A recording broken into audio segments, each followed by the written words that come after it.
Good morning dear teachers. UG TRB English 108 சேனலில் இன்னைக்கு day 66. இன்னைக்கு ஹிஸ்ட்ரி ஆஃப் இங்கிலீஷ் லிட்ரேச்சரில் ஏஜ் ஆஃப் போப்பில் பார்ட் 2 பார்க்க போகிறோம். ஸோ பார்ட் 1ல் இன்ட்ரோடக்ஷன் கிளாஸ், ஏஜ் ஆஃப் போப்னுடைய சிச்சுவேஷன் எப்படி இருந்தது, characteristics of that age literature as well as in religion and social issues. இன்னைக்கு நாம இந்த செகண்ட் பார்ட்ல போப்னுடைய life, Pope's writings and other points, இந்த 3 விஷயங்களையும் இன்னைக்கு வகுப்புக்குள்ள பார்க்க போறோம். ரைட்.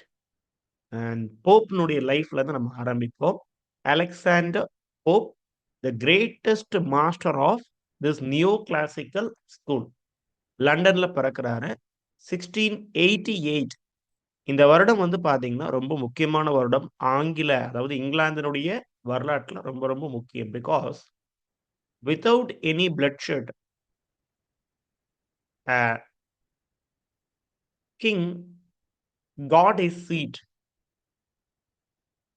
வில்லியம் த ஆரஞ்ச் அப்படிங்கிறவருக்கு ஜேம்ஸ் தி செகண்ட ஆட்சியிலேருந்து கீழே இறங்கிட்டு திரும்ப அவருக்கு அரியணை கிடைக்குது.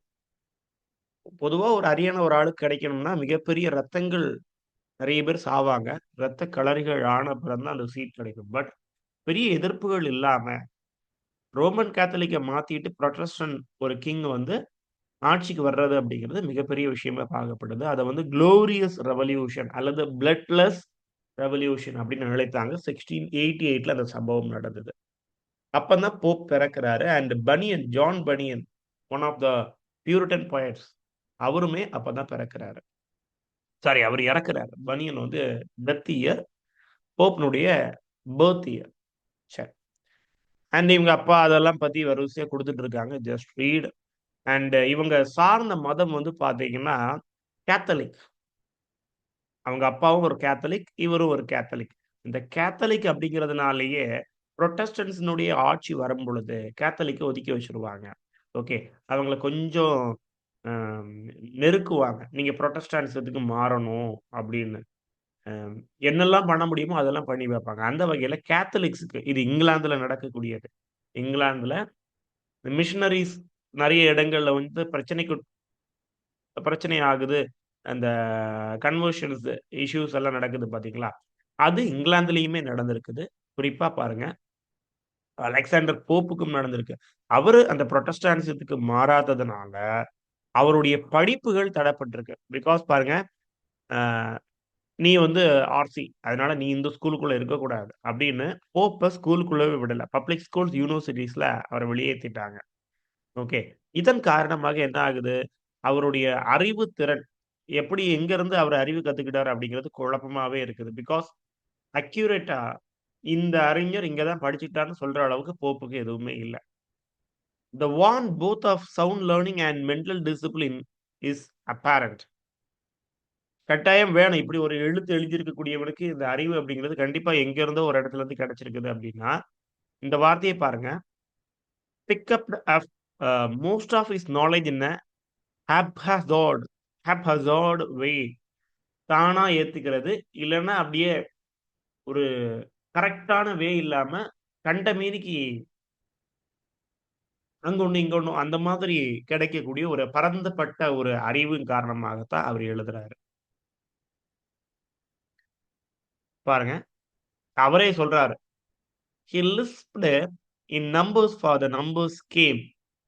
அவர் என்னெல்லாம் வெளியிட்டேன் அப்படிங்கிறத சொல்றாரு. His pastorals 1709ல and his essays on criticism 1711ல. இத நம்ம திரும்பியும் பார்ப்போம். பட் இது அவருடைய லைஃப் பத்தின இன்ட்ரோடக்ஷன்ல இவருடைய முக்கியமான விஷயங்கள் அப்படின்னு ஹட்சன் சொல்றாரு. Pastoral 1709, essay on criticism 1711. சரி, எஸ்ஸே ஆன் கிரிட்டிசிசம், இத அப்படியே யோசிச்சுக்கிட்டே வாங்க. இதுக்கான விடை கீழயே இருக்குது. இது போயமா, டிராமாவா, இல்ல வந்து ஒரு லாங் எஸ்ஸேயா? போயமா, டிராமாவா, லாங் எஸ்ஸேயா? ஸோ ஆன்சர நீங்க ஃபிக்ஸ் பண்ணி வச்சுக்கோங்க மனசுக்குள்ள. இதுக்கான ஆன்சர நான் கீழ காமிச்சு குடுக்குறேன் உங்களுக்கு. 1711 அது பப்ளிஷ் ஆகுது.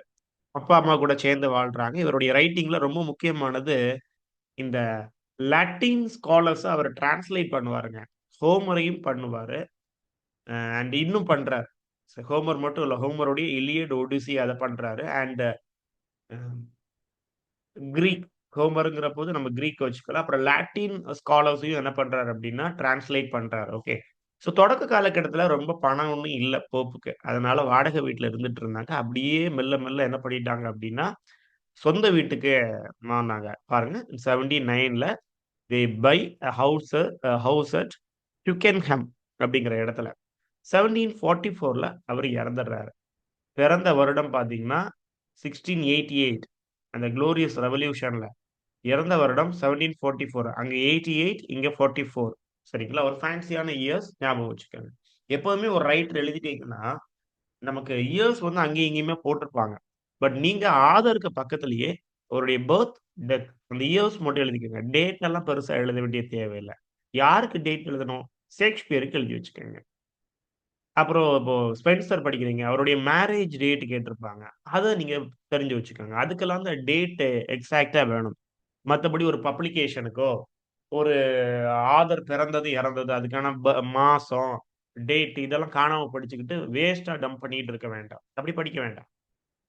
தென் அண்ட் இது அவருடைய லைஃப்ல அண்ட் அவரும் அவருடைய வாழ்க்கைய தாண்டி எழுதுறதுக்கும் வர்றாரு. அந்த டைம்ல நடந்த சம்பவங்கள் just read and skip. Okay.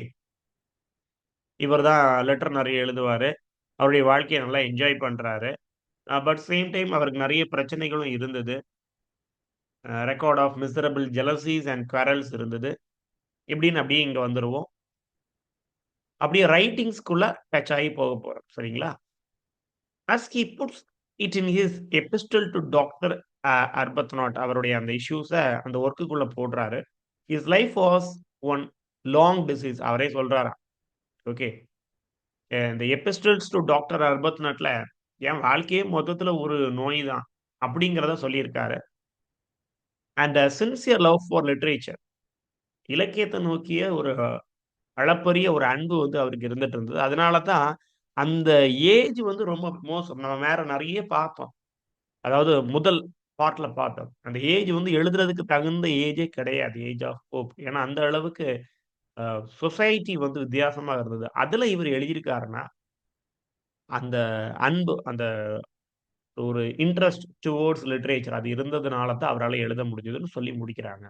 So இந்த ஃபர்ஸ்ட் பார்ட்ல நமக்கு தியரிட்டிக்கலா தான் நெறைய இருக்கு. அதாவது கன்டென்ட்ட ஃபேக்சுவலா எடுக்கிறதுக்கு ரொம்ப கம்மி. அவருடைய பர்த் அண்ட் டெத் அந்த வருஷத்துல ரெவல்யூஷன் இருந்தது. பனியனுடைய டெத் இருந்தது. இவருடைய ரிலிஜியன் காரணமாக படிப்பு தடப்படுது. முக்கியமான வொர்க்ஸ் அப்டின்னா பாஸ்டோரல்ஸ், எஸ்ஸே ஆன் கிரிட்டிசிசம். இதுல குழப்புறதுக்கு essay in criticism, essay of criticism, essay for கிரிட்டிசிசம்னு ப்ரிப்போசிஷன்லயே குழப்புவாங்க. சரிங்களா? இப்ப கவனமா இருக்கணும். Essay on criticism. ரைட். இவருடைய டச் கிரீக் ரைட்டர்ஸ், லத்தீன் ரைட்டர்ஸ வந்து டச் பண்ணுவாரு, டிரான்ஸ்லேட் பண்ணுவாரு. முக்கியமா வந்து ஹோமர். ஓகே. அப்புறம் அவருடைய லைஃப்ப பத்தின அந்த இஷ்யூஸ் பத்தி, அந்த டிசீஸ் பத்தி எபிஸ்டல் டூ டாக்டர் அர்பத்நாட்ல சொல்லியிருக்காரு. அண்ட் இவருக்கு இலக்கியத்தின் மீது ஒரு அளப்பரிய காதல் உண்டு. சரி. இனி நம்ம முக்கியமான ஏரியாக்கு போறோம். இன்னைக்கு நம்ம எடுக்கக்கூடிய கிளாஸ்ல இருந்து கேள்விகள் அதிகபட்சமா வைக்கணும்னா இந்த ஏரியால தான் வைக்கலாம். போப்புடைய நம்ம 3 காலகட்டங்களாக பிரிக்கலாம். சாசருக்கு அப்படிதான். பிரெஞ்ச் இன்ஃப்ளூயன்ஸ், இட்டாலியன் இன்ஃப்ளூயன்ஸ்ன்னு பிரிச்சுக்கிட்டோம். சாசருக்கு. அதே மாதிரி இந்த போப்புக்கும் 3 காலகட்டங்களா, ஏர்லி, லேட் அண்ட் இதுக்கு இடையில இருக்கக்கூடிய டிரான்ஸ்லேஷன். சரிங்களா? Early period, late period and translation period அப்படின்னு 3 விதங்களா நம்ம பிரிச்சுக்கலான்றாங்க. ஒவ்வொரு பீரியடையும் அப்படியே டிஸ்கிரைப் பண்ண ஆரம்பிக்கிறாங்க. நீங்க ஒரு ரோமன் லெட்டர் 1ன்னு போட்டு விஷயங்கள மட்டும் தின்ஸா எடுத்துக்கங்க. ஓகே. இது 1715க்கு முன்னாடி அப்டின்னா ஏர்லி பீரியட்ன்னு வச்சுக்கலாங்க. சரியா? இதுல என்னென்ன வொர்க்ஸ் வருது? 4 பாஸ்டோரல்ஸ் இதனோட இயர் சொல்லுங்க. டக்குன்னு ஞாபகப்படுத்துங்க. இப்ப தான் பார்த்துட்டு வந்தோம். 2 இயர் தான் பார்த்துருக்கோம் பப்ளிகேஷன்ஸ்க்கு. ரைட். அந்த இயர்ஸ பக்கத்துல போட்டுக்கங்க. அதுல ஷார்ட் போயம்ஸ் ஆன் 4 பாஸ்டோரல்ஸ் இல்லீங்களா? இப்ப 4 போயம்ஸா இருக்கலாம். எப்படி பிரிக்கிறாங்க? Spring, summer, autumn and winter. இந்த 4 சீசன்ஸ்க்கும் பிரிச்சு அந்த கவிதைகள் வைக்கப்படுது. இத எத தழுவி அவர் எழுதுறாருன்னா, ஃபேஷன்ட் ஆன் வெர்ஜில். நான் சொன்னேன். ஹோமரையும் தழுவுவாரு. வெர்ஜிலையும் தழுவி எழுதியிருக்கிறாரு. ரைட். அடுத்தது மெசையா. கேள்வி இப்படிதாங்க டைரக்ட்டா இருக்கும். 4 pastorals. The work are the poems fashioned on dash. Homer, Virgil, Ovid அப்படின்னு ஆப்ஷன்ஸ் தந்துருவாங்க. அப்புறம் மெசையா. இதுவும் வெர்ஜிலினுடைய 4த் எக்லோக அதை தழுவி எழுதியிருக்காரு. இது இந்த டிஸ்கிரிப்ஷன்ஸ் எல்லாம் அப்படியே போற போக்குல படிச்சுட்டு போங்க. அண்ட் கின்ஸ் நான் குடுத்திருக்கக்கூடிய ஹைலைட்ட கண்டிப்பா கின்ஸா எடுத்துக்கங்க. தென் வின்சோர் ஃபாரஸ்ட் அப்படிங்கிற ஒரு work. It's inspired by Denham's Cooper's Hill. இந்த டென்கம் அப்படிங்கிறது ஆதருடைய பேரு. அவருடைய வொர்க் ஹூப்பர்ஸ் ஹில். அதை தழுவி வின்சோர் ஃபாரஸ்ட். இப்ப நீங்க கேட்கலாம், சார் சாசரும் எதுவும் ஓனா எழுதல. ஸ்பென்சரும் ஓனா எழுதல. மில்டனும் ஓனா எழுதல. ஷேக்ஸ்பியர் ஓனாவே எழுதல. எவன் தான் சார் ஓனா எழுதுனதுன்னா, இன்னைக்கு 2026ல எழுதக்கூடியவங்களும் ஓனா எழுத முடியாது. ஏதாவது ஒண்ண தழுவி, அதுல அவங்களுடைய ஏதாவது ஒரு புதிய அம்சங்கள குடுத்து தான் அவங்களுடைய வொர்க்ன்னு காமிக்க முடியும்.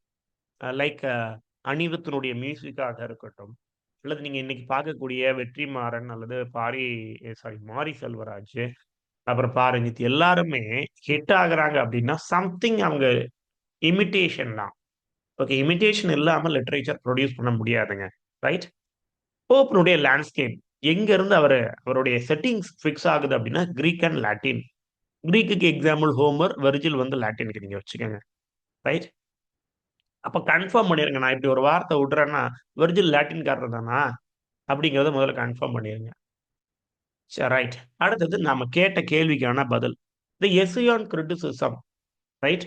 ரொம்ப அழகான ஒரு வொர்க். 21 வயசுல எழுதின ஒரு வொர்க் தான். ரைட்? அது போயமா? டிராமாவா? லாங் எஸ்ஸேயா? அப்படின்னா ஸ்ட்ராங்கா போட்டுக்கோங்க. It's an poetry. ஓகே. பேர் மட்டும் எஸ்ஸேயான் கிரிட்டிசிசம்னு வச்சிருக்காரு. கிரிட்டிசிசமா தான சார் இருக்கணும். ஆ? நான் என்ன பண்றேன்? கவிதைய விமர்சிச்சு எழுதுறேன். ஓகே. ஆனா ரொம்ப நல்ல அழகா இருக்கும். நெறைய கோட்ஸ் இதுல இருக்கு. ஹட்சனே நம்ம இதுவரைக்கும் பார்த்த எதுலயுமே பெருசா கோட்ஸ் தரல. ஆனா, போப்புக்கு நெறைய கோட்ஸ் அவைலபிள்ங்க. சரியா? பார்ப்போம். 21 வயசுல எழுதியிருக்காரு. Essay on criticism. And it is not an original in conception. அதுவும் ஒரிஜினல் கிடையாது. அது எங்க இருந்து ஆட்டைய போட்டுறாரு? ஹொரேஸ்னுடைய ஆர்ஸ் பைட்டிகா, போய்லூஸ் எல் ஆர்ட் பொய்டிக் இப்படிங்கிற ஒர்க்ல இருந்து எடுத்து 21 வயசுல காப்பி அடிக்கிறதுக்கு தனி திறமை வேணும். அண்ட் நார் does it contain any fresh R independent thought. அதாவது இது புதுசா ஒண்ணும் குடுக்கல. இருக்கிறத தான் குடுக்குது. ஆனா, ஏதோ கொஞ்சம் புதிய வகையில அவர் குடுத்திருக்காரு. இது எத போல இருக்குது அப்படின்னு கம்பேர் பண்றாரு பாருங்க. அப்படின்னா லைக் இல்லீங்களா? Lady Mary Wortley Montagu truly said, "it is all stolen." இந்த அம்மா லேடி மேரி ஒட்லி மேன்டோ சொல்றாங்களாம், இந்த எஸ்ஸே ஆன் கிரிட்டிசிசம் அப்படிங்கிறது டோட்டலா ஆட்டைய போட்ட ஒரு விஷயம் அப்படின்னு. போப்புக்கு இந்த கிரிட்டிக்ஸ பார்த்து பயம் இருக்குதா? ஹட்சன் அதுக்கு ஒரு விளக்கம் குடுக்குறாரு. ஓகே. அவரு ரொம்ப ஜாக்கிரதையா தான் ரீட் பண்றாங்களாம் critics of the time. Especially French கிரிட்டிக்ஸ பார்த்து அவருக்கு ஒரு சின்ன ஒரு அவேர்னஸ் இருந்தது. Okay. He put the ideas he had gathered from them into wonderfully terse, epigrammatic and quotable verse. அந்த கிரிட்டிசிசத்தை எடுத்து நல்ல கவிதையா குடுக்க ஆரம்பிச்சுட்டாராம். ரைட். இது வந்து எஸ்ஸே கிரிட்டிசிசத்துக்கான டிஸ்கிரிப்ஷன் பார்த்தோம். அடுத்தது இது இவர் தான் எழுதினாரா அப்படிங்கிற சந்தேகம். ஏன்னா அந்த அளவுக்கு அது ஒரு ஜீனியஸ்னஸ் இருந்தது. Rape of the lock. Okay. Essay on கிரிட்டிசிசமும் ஒரு தத்துவம் நிறைஞ்சதா இருந்தது. காமன் மேனுக்கு ஒண்ணும் எழுதப்படல. ரேப் ஆஃப் த லாக்கும் பார்த்தீங்கன்னா, அதுக்கான டிஸ்கிரிப்ஷன் நல்லா படிங்க. சூப்பரா இருக்குது. போப்னுடைய மாஸ்டர் பீஸ் அப்படின்னு நம்ம அத அழைக்கலாம். இது இவர் வந்து ஒரு ஆர்சிய சார்ந்தவரு. பின்னால ஆர்சில எவ்வளவு பிரச்சனைகள் நடந்ததுன்னு தெரியும். இப்ப குளோரியஸ் ரெவல்யூஷன்ல வில்லியம் ஆரஞ்ச் வந்து ஆட்சியில இருக்காரு. அதுக்கப்புறம் திரும்பியும் ஆர்சி கேத்தலிக்கினுடைய ஒரு அரசாட்சி நடக்கும். அப்ப அவர் அங்க எழுதுறது. Okay. Which accord in the Roman Catholic society. அங்க வந்து அவருக்கு நெறைய நண்பர்கள் இருக்கிறாங்க. எ சர்டைன் லார்ட் பீட்டர் இந்த கதையில இருக்கக்கூடிய கேரக்டர சொல்றாரு. ரேப் ஆஃப் த லாக்ல வரக்கூடிய ஒரு கேரக்டர். லார்ட் பீட்டர் ஆ அவர் என்ன பண்றாரு, அதாவது பேரன் கவிதையில வந்து இந்த லார்ட் பீட்டருக்கான நேம் எப்படி இருக்கும்னா, பேரன்னு இருக்கும். பி-ஏ-ஆர்-ஓ-என் பேரன். ஓகே. அவர் என்ன பண்ணிடுவார்னா, இந்த அரபெல்லா ஃபெர்மர் அப்படிங்கிற ஒரு உயர்ந்த வீட்ல இருக்கக்கூடிய ஒரு பெண்மணியினுடைய அ கூந்தல் கூந்தல வெட்டி எடுத்துருவார். லாக் அப்படின்னா, அந்த பின்னி போட்டிருக்கிறது இல்லீங்களா? அந்த கூந்தல்ல ஒரு பகுதிய வெட்டி எடுத்துருவாரு. இந்த அரபெல்லா ஃபெர்மர் அப்படிங்கிற அந்த லேடிக்கு போயத்துல என்ன பேருன்னா பெலிண்டா. பெலிண்டா லார்ட் பேரன் அல்லது இங்க பீட்டர் அப்படி வச்சுக்கங்க. சரியா? இவங்கலாம் உண்மையான கதாபாத்திரங்கள். சொசைட்டில வாழ்ந்தவங்க. Lord Peter, Arabella Fermor, John Caryll. இந்த 2 பேருக்கும் நடந்த சண்டைய, இவங்க வந்து ரொம்ப அழகு அப்படின்னு மனசுக்குள்ள நெனச்சுப்பாங்க. அப்ப அதுக்கு ஒரு கொட்டு வைக்கணும். அந்த அழக வந்து டேமேஜ் பண்ணணும்னு லார்ட் பீட்டர் என்ன பண்ணுவார்ன்னா, அரபெல்லா ஃபெர்மருடைய தலைமுடிய வெட்டிருவார். இது ஒரு பார்ட்டில வச்சு அவரு பண்ணிருவாரு. அதனால 2 ஃபேமிலிக்கும் சண்ட. அப்ப இந்த விஷயங்கள் ஜான் கேரில் அப்படிங்கிற ஒரு நண்பர் மூலமாக போப்னுடைய காது கேட்டது. அத வச்சு with the permission of Arabella Fermor அவர் வந்து ஒரு கவிதை எழுதுறாரு. அதுதான் ரேப் ஆஃப் த லாக். தொடக்க காலகட்டத்தில ஒரு அ 3 பகுதிகளாக வரும். பின்னால அது 5 பகுதிகளா கன்வெர்ட் ஆயிரும். I hope 1714 rape of the lock. ம். ரைட். இத வந்து ஹெரோயிக் காமிக்கல் அப்படின்னு ஃபிக்ஸ் பண்றாங்க. அண்ட் மாக் எபிக்ன்னு இத ஃபிக்ஸ் பண்றாங்க. எபிக்னுடைய குவாலிட்டி இதுக்கு இருக்குதா? அப்படின்னு கேட்டீங்கன்னா இருக்குது. ஏன்னா இவர் வந்து கிரீக் அண்ட் லாட்டின் ரைட்டர்ஸ ஃபாலோ பண்ணி தான் ஒர்க் எழுதுறாரு. அப்படி நம்ம வெர்ஜில், ஓவிட், அப்புறம் ஹொரேஸ் இவங்கெல்லாம் பண்ணக்கூடிய ஒரு சிஸ்டம் என்னன்னா, அவங்களுடைய கவிதைகளுக்கு மியூசஸ அழைப்பாங்க. மியூசஸ்னா தேவதைகள். அதாவது அந்த மியூசஸ்ல வந்து நெறைய விதம் இருக்கு. மியூசஸ், நிம்ஸ், சில்ப்ஸ் அப்படின்னு நெறைய பேர் இருக்காங்க. அதாவது நீருக்கான தேவதை, நிலத்துக்கான தேவதை, வனத்துக்கான தேவதை இவைங்களெல்லாம் அழைச்சு, அவங்கள போற்றி பாடி, அவங்கள பிரைஸ் பண்ணி, அவங்களுடைய ஆசீர்வாதத்தோட எழுதுவாங்க. அது வந்து ரொம்ப எபிக்கலா எழுதுறது ரொம்ப இப்ப ராமாயணம், மகாபாரதம் அப்படிங்கிற பெரிய மேட்டர பத்தி எழுதுறது இல்லைங்களா? பட் இங்க வந்து சாதாரணமா ஒரு கூந்தல வெட்டின ஒரு விஷயம். இதுக்கு எவனாவது வந்து எபிக் ஸ்டைல ஃபாலோ பண்ணுவானா? ஆனா தலைவர் ஃபாலோ பண்ணியிருக்காரு. அதனால ஒரு கிண்டலும் கேலியுமா ஒரு எபிக் மாரி இத எழுதுனனால இதுக்கு பேர் என்னது? Mock epic. சரி. இதுக்கு ஒரு கம்பேரிசன் குடுக்குறாங்க ஹட்சன். நம்மள புக்க எழுதின ஹட்சன் என்ன குடுக்குறார்ன்னா, பட்லருடைய ஹூடி ப்ரோஸ் அதுலயும் விஷயம் எப்படி இருக்கும்? ஹியூமரஸ் மேட்டரா இருக்கும். இத என்ன சொல்லுவாங்க? டாக்டரல் அ டாக்கரல் வேர்ஸ் சரிங்களா? டாக்டரல் வேர்ஸ்ன்னா ரொம்ப காமெடியா, ஒரு முக்கியம் இல்லாத ஒரு விஷயங்கள வந்து ரொம்ப எழுதி வச்சுர்றது. ஓகேங்களா? அதுதான். ஒரு காமெடியா, இந்த பர்லெஸ்க் அப்படின்னு சொல்றோம்ல, அதே பேட்டர்ன்ல எழுதி வச்சுர்றது. அதாவது இதெல்லாம் டெஃபினிஷன் என்ன அப்படின்னா, எபிக்னா ரொம்ப ஸ்ட்ராங்கா பெருசா இருக்கணும். ஆனா, அது ஒரு காமெடியான விஷயத்த தூக்கி எபிக்ல எழுதுனனால இது வந்து மாக் எபிக். சரிங்களா? And it's a kind of parody. ஒரு இத வந்து தமிழ்ல வந்து பகடி அப்படின்னு சொல்லுவோம். ஏற்கனவே ஒரு விஷயம் இருந்திருக்கும். இப்போ ஃபார் எக்ஸாம்பிள் எபித்தலாமியன், குரோத்தலாமியன் அந்த ஒர்க் எல்லாம் எடுத்துக்கிட்டீங்கன்னா, ஸ்பென்சருடைய ஒர்க்ஸ் எல்லாம் எடுத்துக்கிட்டீங்கன்னா, அங்க மியூசஸ கால் பண்ணுவாரு அவர். மியூசஸ் வாங்க என்னுடைய திருமணத்துக்கு அந்த பெண்ணுக்கு நீங்க துணையாக வாங்க அப்படின்னு ரொம்ப ஒரு ஸ்டாண்டர்டா எழுதியிருப்பாரு. அந்த ஸ்டாண்டர்ட இங்க உடைக்கிறாரு. அதாவது ஒருத்தர் தமிழ் படம். இந்த சிவா நடிச்ச தமிழ் படம் பார்த்தீங்கன்னா உங்களுக்கு தெரியும். எல்லா படத்தையும் கலாய்ச்சிருப்பாரு. அதுதான் பாரடி. சரிங்களா? ஒரு ஸ்டாண்டர்ட் வெர்ஷன் இருக்கும். அத கொஞ்சம் உடைச்சு கிண்டலும் கேலியுமா எழுதிறாரு. சரி. அப்படியே இங்க வந்துரும். Employment of the supernatural machinery இதுல அப்ளை ஆயிருக்கு. ஏன் அப்டின்னா, அந்த கடைசி அந்த கூந்தல குடுத்துருடா, குடுத்துருடா அப்படின்னு எல்லாரும் சண்ட போட்டு அந்த பேரன்ட்ட இருந்து வாங்குவாங்க. இந்த லார்ட் பீட்டர்ட்ட இருந்து கைப்பற்ற நினைப்பாங்க. ஆனா அது அவன்ட்ட இருந்து தப்பிச்சு போயி, வானத்துல ஒரு ஒரு ஸ்டாராக அது மாறிரும். இப்ப அந்த அளவுக்கு அந்த கூந்தல் வந்து ஸ்டாண்டர்டா அந்த அரபெல்லா ஃபெர்மர கொஞ்சம் ப்ளீஸ் பண்றதுக்காக, இப்படி ஒரு கன்வர்ஷன் நடந்திருக்கும். ஸோ இப்படி ஒரு சூப்பர் நேச்சுரல் எலிமென்ட்ஸ் எல்லாம் அதுல இருக்கும். நெறைய அந்த மியூசஸ்ன்னு நான் சொன்னேன் பார்த்தீங்களா? நெறைய ஏரியல் அப்படிங்கிற ஒண்ணு இருக்கும். அப்புறம் அந்த நோம்ஸ்ன்னு ஒண்ணு இருக்கும். அது வந்து இந்த கெட்டதுக்கான மியூசஸ். இப்படி நெறைய பேர் சேர்ந்து நோம்ஸ் வந்து தொல்ல குடுக்கும். மீதி இருக்கக்கூடிய எல்லா ஏஞ்சல்ஸும் அரபெல்லா ஃபெர்மர பாதுகாத்து வரும். அவளுடைய இயர் ரிங்குக்கு பாதுகாப்புக்கு ஒரு ஏஞ்சல். பெட்டிகோட்டுக்கு பாதுகாப்புக்கு ஒரு ஏஞ்சல். அவளுடைய லேப் டாக் ஒண்ணு இருக்கும். இந்த லேப் டாக்க பாதுகாக்கிறதுக்கு ஒரு ஏஞ்சல். ஐ ஹோப் அதுதான் ஏரியல் கவனிச்சுக்கும்னு நினைக்கிறேன். இப்படி எல்லாத்துக்கும் லாக்க கவனிக்கிறதுக்கு ஒரு ஏஞ்சல். இப்படின்னு ரொம்ப அப்படியே ஒரு உயர்வு நவிற்சி அணிய வந்து பயன்படுத்தியிருப்பாங்க. ஸோ இப்படி great epics are directly imitated and burlesque அத வந்து இமிட்டேட் பண்ணி காமெடியா மாத்தி வச்சிருக்கிறாரு. யாரு? தலைவன். ஸோ இத வந்து இந்த ரேப் அப்படிங்கிறதனுடைய அர்த்தத்தையே இங்க மாத்திக்கிட்டார். Okay fine. இது எல்லாமே அத பத்தின டிஸ்கிரிப்ஷன் தான். சரி முதல் பகுதி முடியுது. முதல் பகுதியில அவரு ஃபிக்ஸ் பண்ண வொர்க்ஸ மட்டும் பார்த்துப்போம். ஹட்சன் ஃபிக்ஸ் பண்ண வொர்க்ஸ். 4 பாஸ்டோரல் அது எத்தன சீசனுக்கு வச்சிருக்காங்க. அப்புறம் மெசையாவும் 4 பாஸ்டோரலும் வெர்ஜில பேஸ் பண்ணி எழுதப்பட்டது. அப்புறம் வின்சோர் ஃபாரஸ்ட் டென்கமுடைய சூப்பர் கில்ல பேஸ் பண்ணது. கிரீக் அண்ட் லாட்டின தழுவி தான் நெறைய எழுதியிருக்காரு. குறிப்பா இந்த எஸ்ஸே ஆன் கிரிட்டிசிசமும் அப்படிதான் 21 வயசுல எழுதப்பட்டது.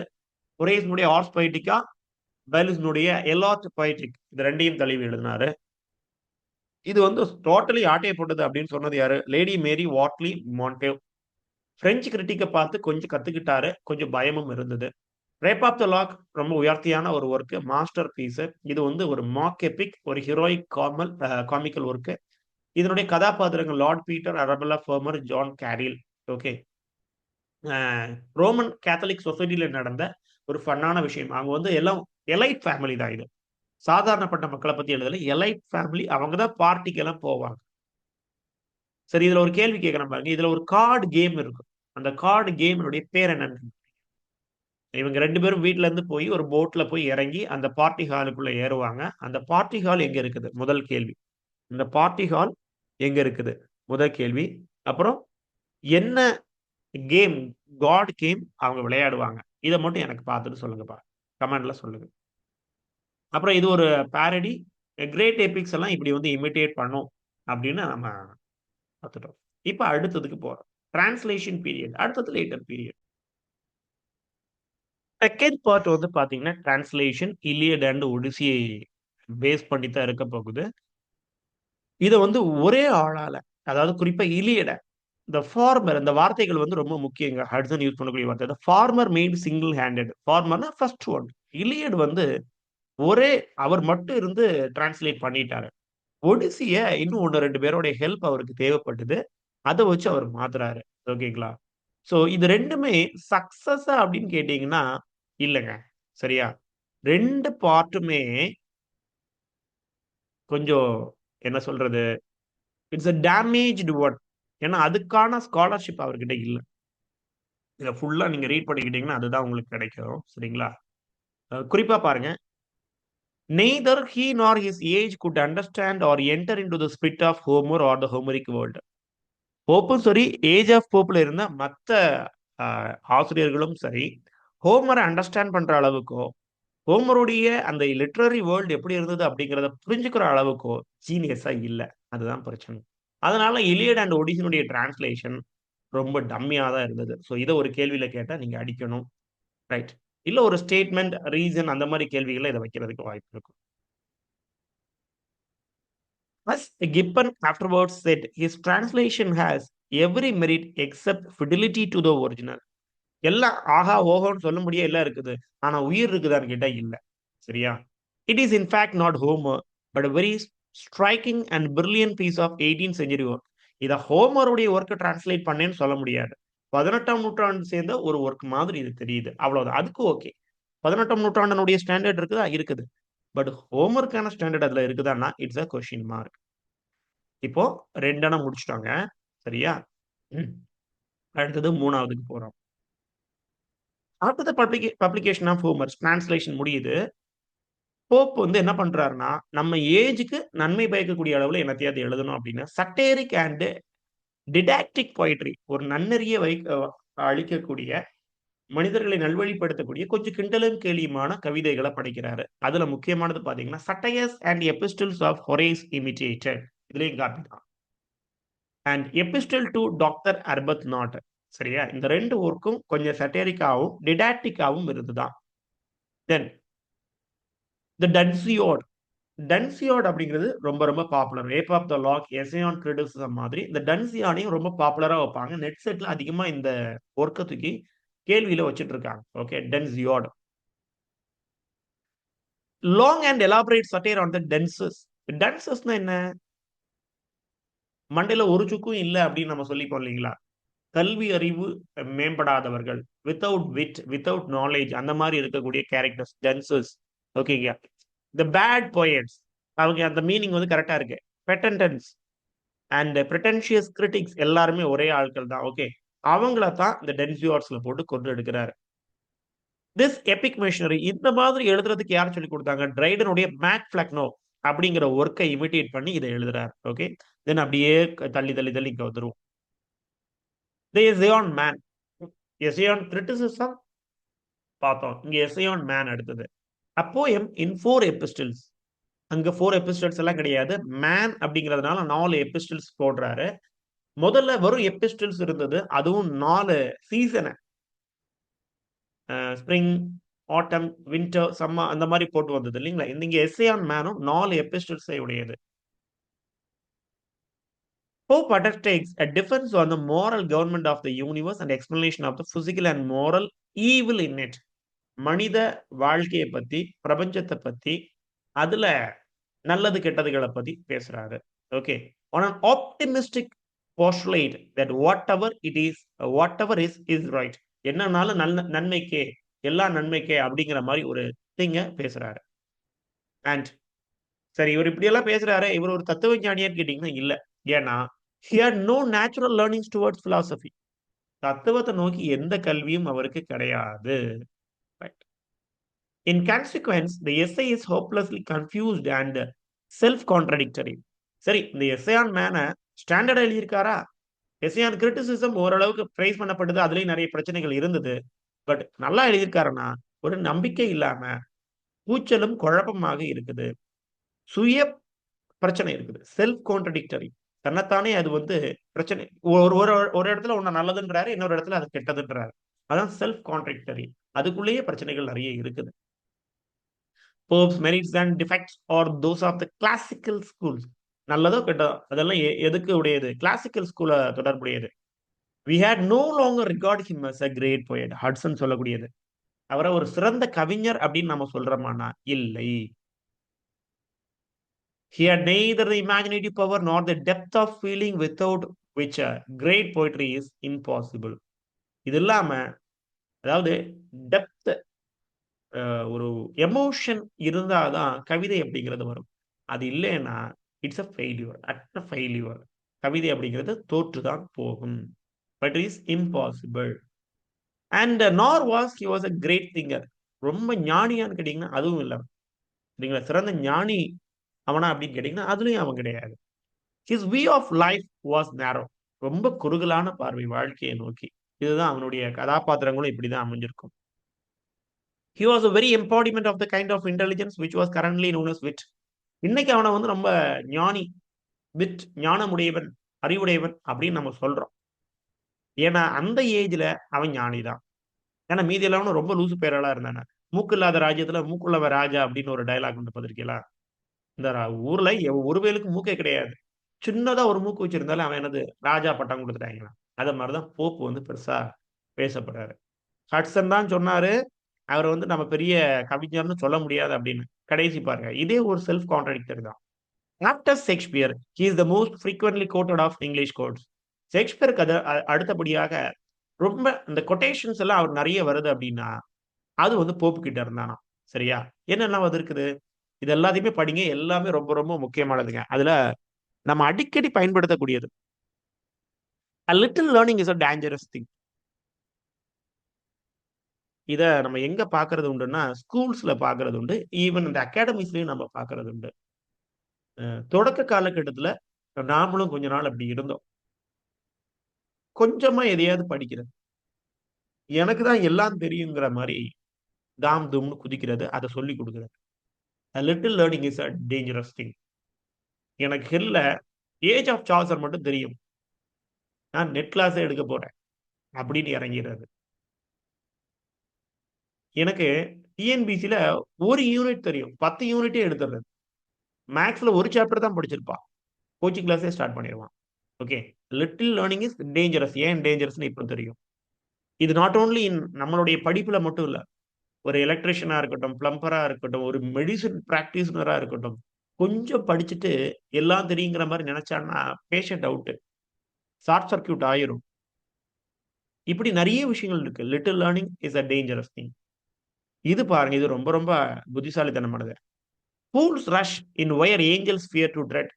புத்திசாலிகளே போக யோசிக்கக்கூடிய ஒரு இடத்துக்கு, இந்த முட்டா பையன் ஈசியா போயிருவான். ஏன்னா, அவனுக்கு அதுல இருக்க நல்லது, கெட்டது தெரியாது. ஒரு பாலம் இருக்குது. ஒரு 50, 50யா இருக்குது. உடைஞ்சும் விழலாம், நிக்கவும் செய்யலாம். புத்திசாலிட்ட போன்னு சொல்லியாச்சுன்னா, அது உடைஞ்சு விழுமோ அப்படிங்கிற கொஸ்டின ரைஸ் பண்ணி அமைதியா இருப்பான்.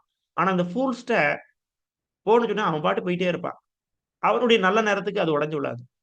அப்ப சில இடங்கள்ல முட்டாள்கள் வந்து புத்திசாலி நுழைய முடியாத இடத்துல கூட அவன் நுழைஞ்சிட முடியும். Right? "To err is human and forgive is divine."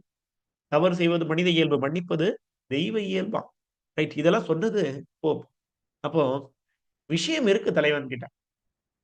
ஆனா, அத சரியான ஒரு இடத்துல அவன் கொண்டு போய் காமிக்கல. Because age of Pope is not a age for literature. எல்லாத்தையுமே படிச்சு விட்டுருங்க. கண்டிப்பா இதுல ஏதாவது ஒண்ண குடுத்து, "இது எவன் சொன்னான்டா?" அப்படின்னு கேள்வி கேட்டுருவாய்ங்க. And finally he is also a most consummate master of the classic couplet. Heroic கப்லெட்ட பயன்படுத்துறதுல வல்லவரு. ஹெரோயிக் கப்லெட், சட்டையர் இதெல்லாம் பயன்படுத்துறதுல ரொம்ப ஸ்டாண்டர்டா இருந்தாரு போப். ஓகே. இதெல்லாம் இதோட முடியுது. இப்ப நம்ம போப் அவருடைய பர்த் அண்ட் டெத் அவருடைய பிகினிங் பார்த்தோம். அவருடைய முக்கியமான ஒர்க்ஸ 3 காலகட்டமாக பார்த்தோம். அந்த 2 காலகட்டத்த மட்டும் ரிவைஸ் பண்ணிப்போம். ஓகே. 2வது காலகட்டம் வந்து டிரான்ஸ்லேஷன் இலியட் அண்ட் ஒடிசி. ஒண்ணு அவர் மட்டும் பண்ணாரு. ஒடிசிய நெறைய பேர் சேர்ந்து பண்ணாங்க. பட் ஸ்டாண்டர்டாக இல்ல. ஸ்டாண்டர்டாக இல்ல. ஏன்னா, அவிங்க ஏஜ்ல இருக்க ஒரு பேருக்கு ஹோமர்னா எவன்னு தெரியல. ஹோமர் அளவுக்கு ஸ்டாண்டர்டா அங்க ஆட்கள் இல்ல. டிரான்ஸ்லேட் பண்றதுக்கு. அப்புறம் 3வது காலகட்டம் வந்து பார்த்தீங்கன்னா, சட்டரிக் அண்ட் டிடாடிக் பொயட்ரியா இருந்தது. Epistles of Horace imitated, epistle to doctor Arbuthnot, the Dunciad. The டன்சியாட வந்து டிரைடன் மேக் ஃப்ளக்னோவ தழுவி எழுதினாரு. எஸ்ஸே ஆன் மேன் இது வந்து 4 எபிஸ்டில்ஸ உள்ளடக்குனதாக இருந்தது. பெருசா ஒண்ணும் ஸ்டாண்டர்டாக இல்ல. அ கொஞ்சம் நம்பிக்கை தரக்கூடிய விதத்துல எழுதினாரு. இவர் ஒரு பிலாசபரான்னு கேட்டீங்கன்னா இல்ல. ஆனா நெறைய பிலாசபி சொல்லியிருக்காரு. ஆனா தான் ஒரு பிலாசபர்ன்னு அவருக்கு கடைசி வரைக்கும் தெரியல. இந்த எஸ்ஸே ஆன் மேன் வந்து கூச்ச குழப்பமா இருந்தது. கன்ஃப்யூஸ்ட் அண்ட் செல்ஃப் கான்ட்ரடிக்டரியா இருந்தது. அண்ட் நல்லது, கெட்டது எல்லாம் கிளாசிக்கல் ஸ்கூல்ல தான் எடுத்துட்டு வந்தாரு. இமேஜினேஷன் பண்ணாரா? இல்ல. டெப்த்தா இறங்கி அவருடைய ஃபீலிங்ஸ பத்தி கவிதையில பிரதிபலிச்சாரான்னா? இல்ல. பட் ஒரு புத்திசாலி அப்படின்னு நம்ம ஒத்துக்கிறோம். பட் கவிதைக்கு தேவையான விஷயங்கள் அவருடைய ஒர்க்ஸ்ல மிஸ் ஆச்சுது. Spontaneous overflow of powerful feelings. இந்த ஃபீலிங் மிஸ் ஆகுது. இந்த ஃபீல் ரஜினிகாந்த் சொல்லுவார் இல்லீங்களா? மணிரத்னம் இதான் கேட்பாராம். இந்த ஃபீல் வந்து இங்க போப் கிட்ட இல்ல.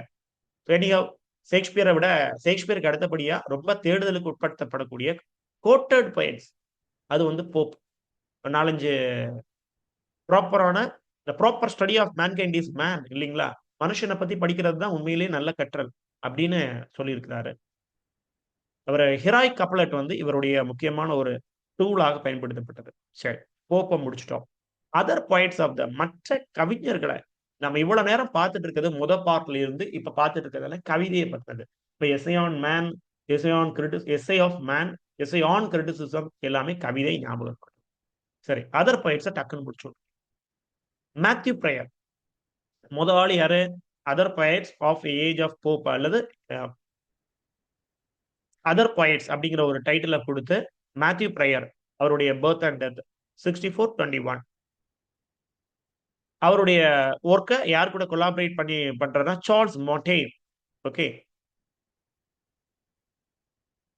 தென் ஒரு பேரடி எழுதுறாங்க. ஹிண்ட் அண்ட் த பேந்தருக்கு ஒரு பேரடி எழுதுறாங்க. பேரடினா அகடி. நான் ஏற்கனவே சொன்ன மாரி கிண்டலுக்கு எளியமாக ஏற்கனவே வந்த ஒர்க்க மாத்தி எழுதுறது. The town and the country mouse. Okay. Hind and the panther அப்படிங்கிறத நகரத்த சார்ந்தவும், அப்புறம் கிராமத்த சார்ந்த ஒரு மவுஸ். நகரத்த சார்ந்த மவுஸுக்கும், கன்ட்ரி மவுஸுக்கும் இடையில இருக்கக்கூடிய ஒரு பிரச்சனை. இது வந்து ஆர்சி, புரொட்டஸ்டானிசம் 2யும் அத வச்சு தான் எழுதுறது. ஹிண்ட் அண்ட் த பேந்தர் அப்படிங்கிறது ஒண்ணு ஆர்சி, ஒண்ணு Protestantism. Then he afterwards produced an imitation of Hudibras. ஹுடிபிராஸ எழுதுனது யாருங்க? இத ஒரு கேள்வியா கேட்டுக்கிறேன். ஹுடிபிராஸ் ரிட்டன் பை சரி. அதுக்கு என்ன பேரடி? ஆல்மா. இந்த long and very serious poem Solomon அந்த ஒர்க்கையும் எழுதுறாரு. தென் அடுத்த ரைட்டருக்கு வந்துருங்க. முதல் ரைட்டர் வந்து மேத்யூ பிரயர். அவருக்கு வந்து ஒரு பேரடி இருக்குது. ட்ரைடனுடைய இந்தியன் பேந்தருக்கு ஆப்போசிட்டா எழுதுனது அது டவுன் அண்ட் கண்ட்ரி மவுஸ். அப்படி இங்க வந்திருக்கு ஜான் ஹே. ஜான் ஹே ஸ்விஃப்ட் போப்புக்கெல்லாம் ஃப்ரெண்ட் இவரு. ஃபேபிள்ஸ் எழுதுறாரு. அந்த அனிமல்ஸ் வச்சு அந்த மாதிரி எழுதுவோம் இல்லைங்களா? ஃபேபிள்ஸ் எழுதுறாரு. Series of 6 pastorals. Shepherd's week. Shepherd's calendar எழுதுனது யாருங்க? ஷெப்பர்ட்ஸ் கேலண்டர் எழுதுனது யாரு? இங்க ஷெப்பர்ட்ஸ் வீக் அப்படின்னு போட்டுக்கிட்டோம் ஒரு ஒர்க்கு. தென் வந்து பாத்தீங்கன்னா Italian opera, the beggar's opera அப்படிங்கிற ஒரு ஒர்க்கு, ஜான் கேவுடைய ஒர்க்கு. பெக்கர்ஸ் ஓப்ரா ரொம்ப முக்கியமானதுங்கன்னா நிறைய வாட்டி நெட் எக்ஸாமினேஷன்ல இந்த பெக்கர்ஸ் ஓப்ராவை பத்தி கேட்டுட்டே இருந்திருக்காங்க. ரைட். அடுத்தது எட்வர்ட் யங்.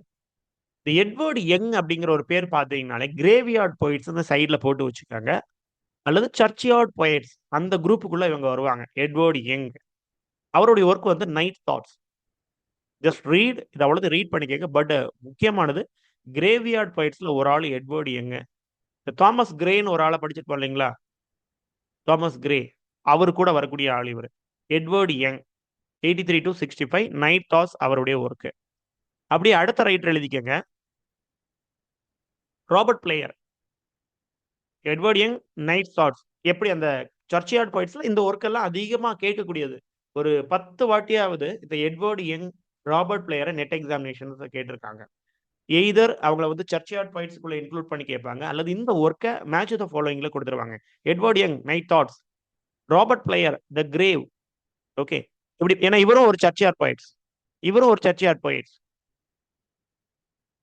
ரைட். இந்த ராபர்ட் பிளேயரை பொறுத்த வரைக்கும் லாங்குவேஜ் யூஸ் பண்றதுல பெரிய ஆள்.